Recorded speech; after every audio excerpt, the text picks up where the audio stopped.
النهارده هاخدكم لتاني أجمل ضريح في العالم، ده ضريح السلطان قلاوون اللي اتدفن فيه الأب والابن والجد.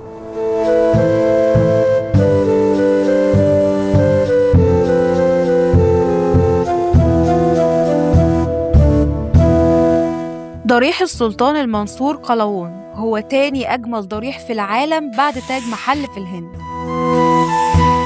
وفي الضريح ده مزج قلاوون بين أكتر من عمارة، يعني مثلا هنلاقي العمدان دي رومانية، وفي نفس المكان هنلاقي العمدان دي ودي أشبه باللي موجودة في بيت المقدس، أما دي بقى فهي من أسوان.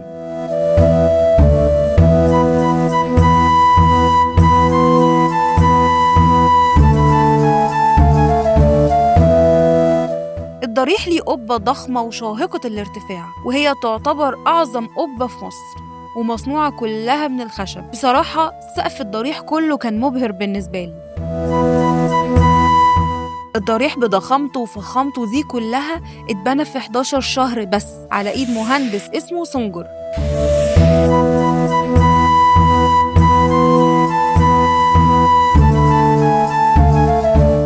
طبعا ما كانش ينفع أكون هنا وما أخدش لفة في باقي المجموعة. السلطان قلاوون وأسرته حكموا مصر لمدة 100 سنة، وبنى السلطان مجموعة قلاوون اللي احنا شايفينها النهاردة، وهي تعتبر الأشهر في شارع المعز. المجموعة مكونة من ضريح ومدرسة ومسجد وبيمارستان. في سنة 678 هجرياً أمر السلطان المنصور سيف الدين قلاوون، وده أبرز سلاطين عهد المماليك البحرية، ببناء المجموعة، واللي انتهى البناء منها بالشكل كامل سنة 784.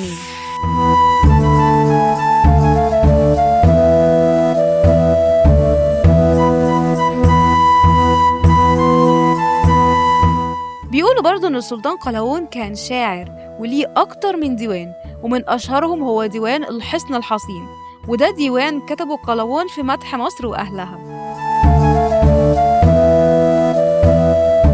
في رأيي المجموعة دي تعتبر شاهد على عظمة السلطان وازدهار عصره.